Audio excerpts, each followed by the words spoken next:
Hi, this is Mardy once again and welcome to my channel.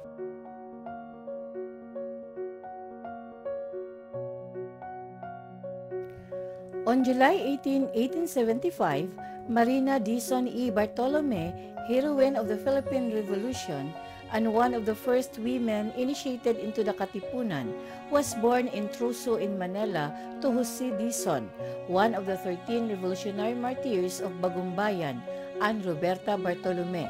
She was barely 8 months old when her mother died. Her aunt, Josefa Dizon, Emilio Jacinto's mother, took care of her. If you are new to my YouTube channel, please don't forget to like, comment, and subscribe. At para updated kayo sa mga susunod kong videos, please click the bell notification below.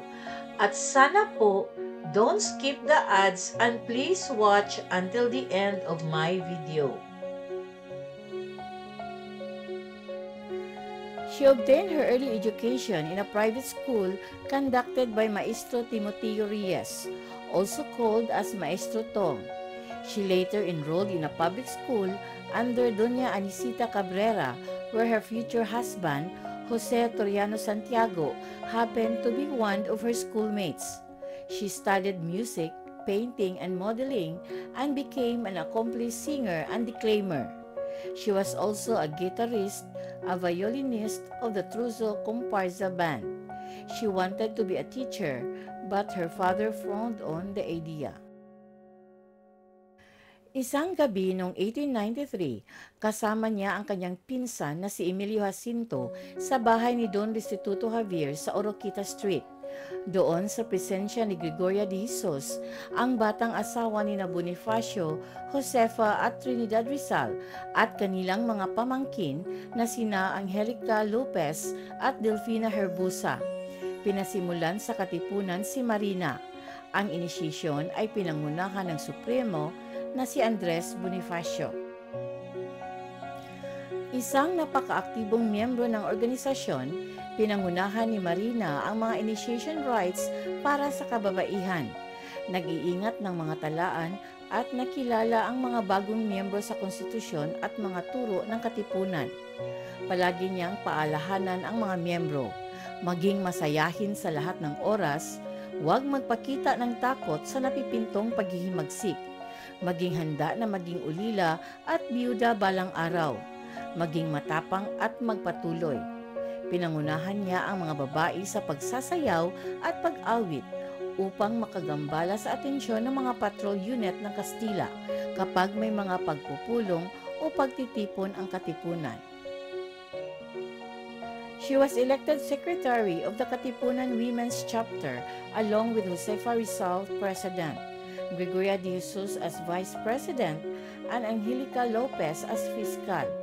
Even within a risky situation and secrecy of their work, a love bloomed between Marina and Jose Santiago Torino, an accountant in a business firm, a childhood friend when they met again in the Katipunan.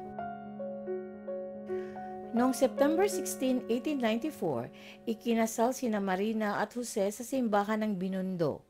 Noong August 1896, nang matuklasan ang Katipunan, ang kanyang ama ay binitay sa Cavite at ang kanyang asawang si Jose Toriano ay inaristo at ikinulong. Upang maiwasang mahulog sa kamay ng mga otoridad ang mga rekord ng Katipunan, sinunog niya ang mga ito. Ibinenta niya ang kanyang mga mahalagang bagay upang makalikom ng pera para masuhulan ang mga gwardya upang madalaw niya ang kanyang asawa sa kulungan.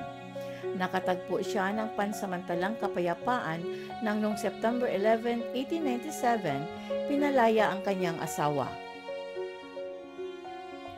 Ang pananakop ng mga Amerikano noong 1899 ay pinilit si Marina at ang kanyang pamilya na lumipat ng tirahan sa Mecaoyan, Bulacan.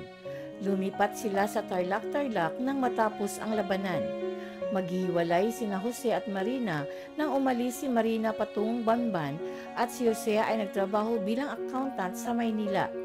Sa Maynila, si Jose ay pinaghihinalaan bilang isang revolusyonaryo at isang utos para sa kanyang paghuli ay inilabas ng mga Amerikano. Sa pag-iwas sa pag-aristo, umalis si Jose patungong Hong Kong. Siya at si Marina gayunpaman ay nagkasundo nang siya ay bumalik mamaya sa Pilipinas. Dizon was widowed during the Second World War. In the twilight years of her life, she lived with her unmarried daughter in Caloocan. She passed away at the age of 75 on October 25, 1950. Thank you very much for watching.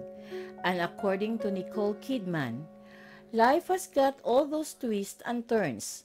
You've got to hold on tight and off you go.